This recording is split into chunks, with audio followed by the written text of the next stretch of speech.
دادگاه روسیه یک زاده تاجیکستان را با اتهام اشتراک در تظاهرات بدون اجازت در شهر مسکو به 2 ماه حبس محکوم کرد. سمرالدین رجبوی 21 ساله با اشتراک در بی‌ترتیبی‌های عمومی و استفاده از زور نسبت به نماینده حکومت متهم است. خود او این اتهام را رد می‌کند. مقامات روسیه میگویند سمرالدین رجبوف در تظاهرات روز 27 ایول در مسکو به سوی کارمندان حفظ حقوق ظرف پلاستیکی آب را هوا داده یکی را مجروح کرده است. رسانه‌های روسیه از سمرالدین رجبوف سراینده مشهور رپ با تخلصی مرد نام برده نوشتند که او در کنار مسکو زندگی می‌کند.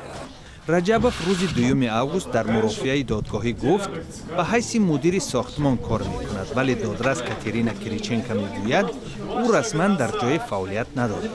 سمرالدین رجبوف هر گونه اتهام مقامات را درباره اشتراک در بی‌ترتیبی‌های عمومی و اینچنین پرتاب ظرف پلاستیکی به سوی مقامات حفظ حقوق رد کرده است.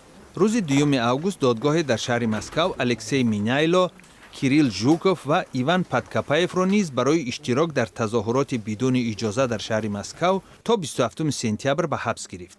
این تظاهرات با نشان اعتراض ضد مقامات کمیسیه مرکزی انتخابات برگزار شده بود که نامزدهای مستقل و مخالف را به انتخاب مجلس پایتخت روسیه راه نداد.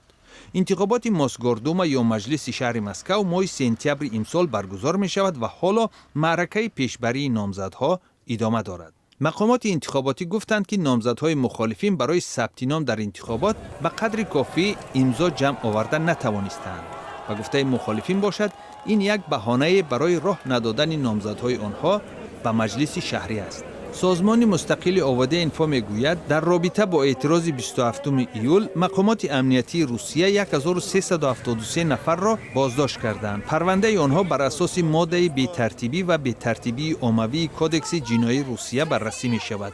اتحادیه اروپا و سازمان‌های دیگر حامی حقوق استفاده نیرو بر ضد تظاهرگران را یکسره و بیش از حد نامیده مورد انتقاد قرار داده است.